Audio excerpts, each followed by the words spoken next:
Oprah's relationship with Meghan and Harry fell apart after popularity plummeted.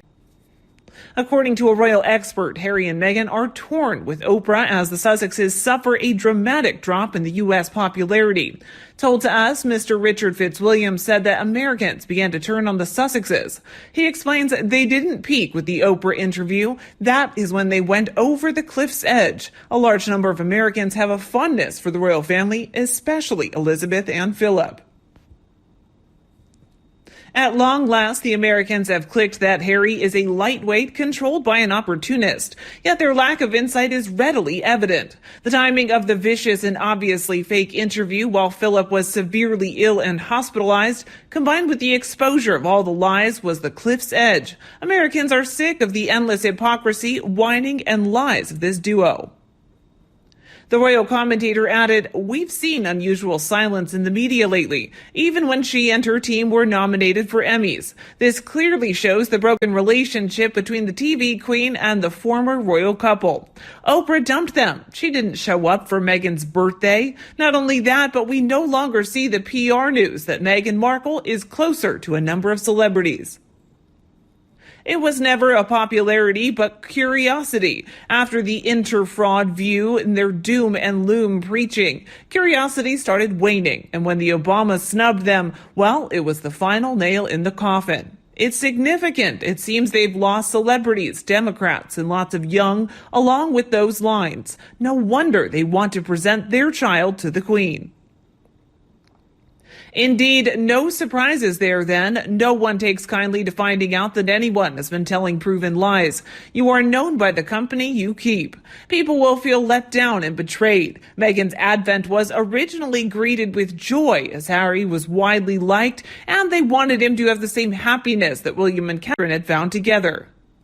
Meghan chooses to forget all that, and they thought that they could get away with the lies, and then they started to copy the Obamas and anybody else they could see whose business was thriving. They don't have an original idea in their heads. It's copy, copy, copy. Now they've employed a lot of workers to help them and come up with Pearl and Heart of Invictus, and they are so fame hungry, it's unbelievable.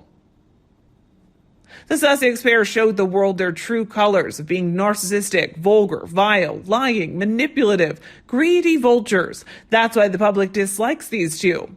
I could never get my head right around the fact that they left the confines of the royal family to live out of the spotlight, but ever since they've done nothing but try and get back into it. The spotlight, that is, not the family. Talking about Time's 100 most influential, he added, "How would these two phonies end up as one of the most 100 influential people in the world? She wrote a children's book that no one bought. They had a podcast that no one listened to. She had a birthday idea that no one bothered responding to. Harry's using the low-fruit Invictus games as his next big Netflix project, and few will bother watching it. They fly on private jets, live in a house with 9 bathrooms that sucks up energy, but they push climate thingies on us. She couldn't hack being a member of the British royal family. Harry can barely fly into London without rocking, snapping, peeking, and freaking, and they trash their families to hustle a buck."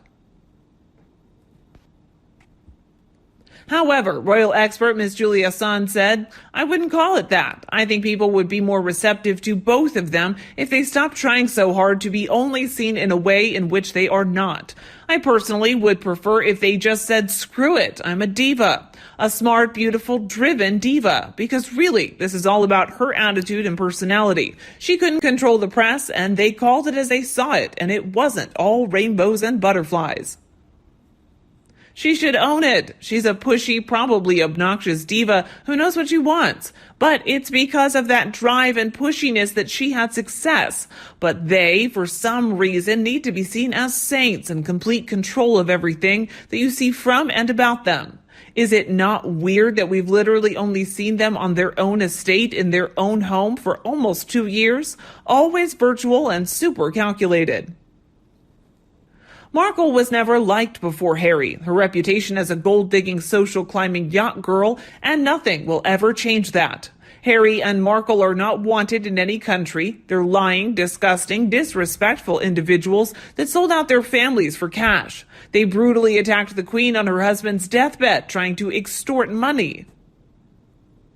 Well, if you continue to attack the Queen and the royal family, it's not a good idea to be in the headlines. People are bored with their antics. Do you know? Thomas Markle has publicly objected to her daughter and Harry praised among the 100 most influential people by telling her that there are more influential people than they, and the Queen should have been nominated, not them. It was in the press.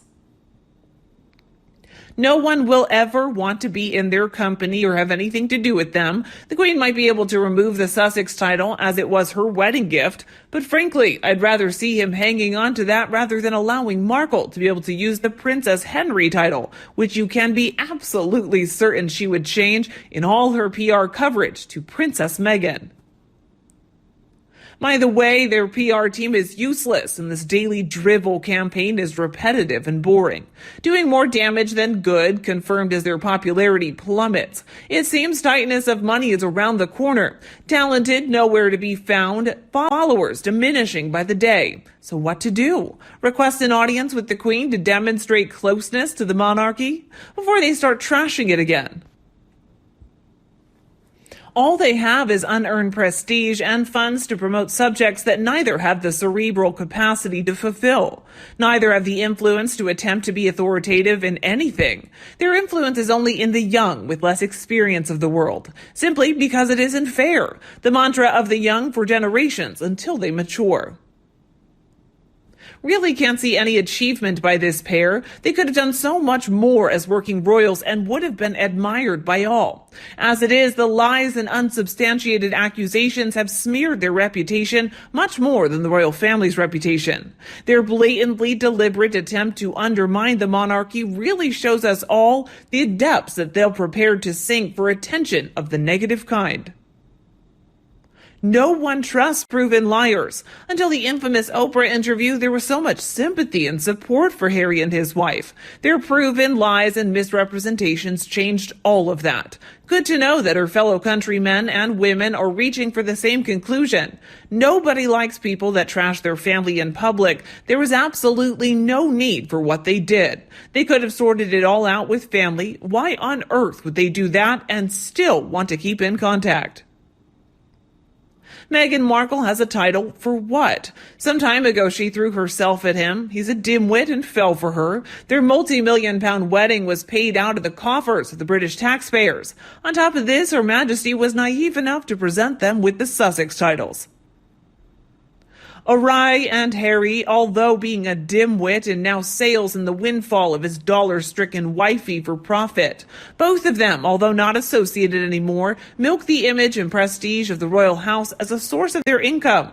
Her Majesty the Queen, although in her twilight years, hopefully will put an end to this foul play by the shenanigans.